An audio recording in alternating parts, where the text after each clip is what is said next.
આજથી આશરે 150 વર્ષ પહેલાં હાથી ગુફામાં પૂજ્ય ગુરુદેવની સામે તેમના મહાસદ્ગુરુ આવી બેસીને કહ્યું કે શુદ્ધિ વગર, વિશેષ ભૂત શુદ્ધિ વગર આધ્યાત્મિક ઉન્નતિ અશક્ય છે. આ કિંમતી બોધ આપી શક્તિપાતની મહાશિરોમણી દીક્ષા ગુરુદેવને એમના ગુરુજીએ આપી.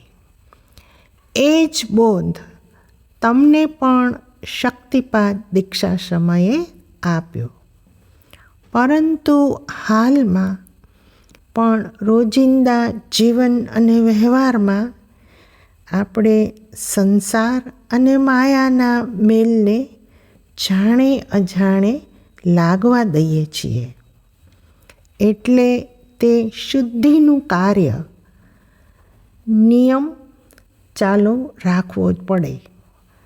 આપણે દરરોજ ઝાડુ ઘરમાં કાઢવું પડે છે. ઝાડુ કાઢીએ નહીં તો ધૂળ જમા થઈ જાય છે. એ રીતના નિયમિત શુદ્ધિનું કાર્ય રાખવું પડે.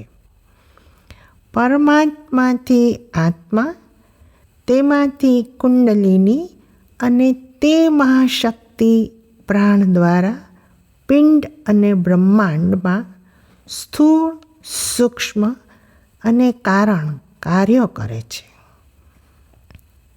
કુંડલિનીમાં તદ ઉપરાંત સતચક્રોમાં અક્ષર એટલે બીજ મંત્ર અને તેની સાથે નાદ ઉત્પન્ન કરે છે, જે બ્રહ્મના સાક્ષાત્કાર કરાવે છે. આમ શબ્દ બ્રહ્મ, નાદ બ્રહ્મ દ્વારા સૃષ્ટિની રચના થઈ, જેમાં મનુષ્ય સર્વોત્તમ સૃષ્ટિનો મુકટમણિ છે. અને એ રથનો ધ્યેય એ જ કે શબ્દ બ્રહ્મ અને નાદ બ્રહ્મમાં લય ક્રિયાઓ દ્વારા આત્મા તે સર્વોચ્ચ રામ એવ પરબ્રહ્મમાં લય પામી શકે.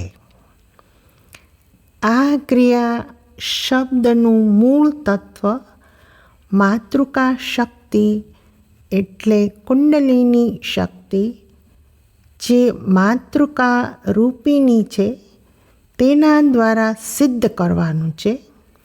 આ બીજ મંત્રો એ જ માતૃકા શબ્દ અને નાદ અને અર્થ બધા જ અભેદ છે.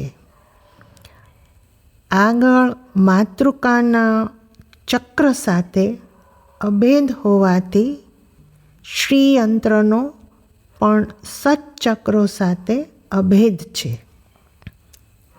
આ માતૃકાની શક્તિને સૂક્ષ્મ અને સ્થૂળ દેહમાં સ્થાપિત કરવાની એક ક્રિયા માતૃકા ન્યાસ છે.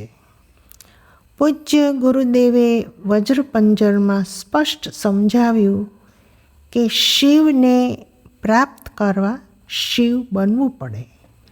તેમની શુદ્ધતા અને ચેતનાના સ્તર પર પહોંચવું પડે. તેઓ નીચે આપણા મનુષ્ય સ્તર પર ન આવે.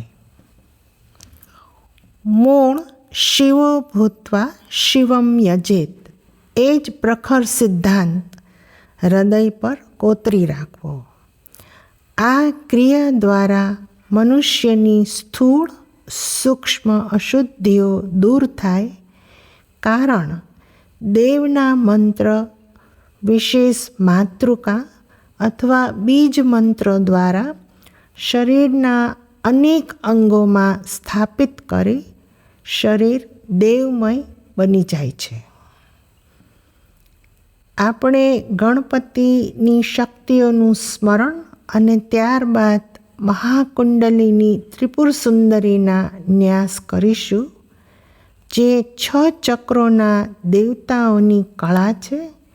ચક્ર શોધનમાં આ જ ક્રિયા મદદ કરે છે.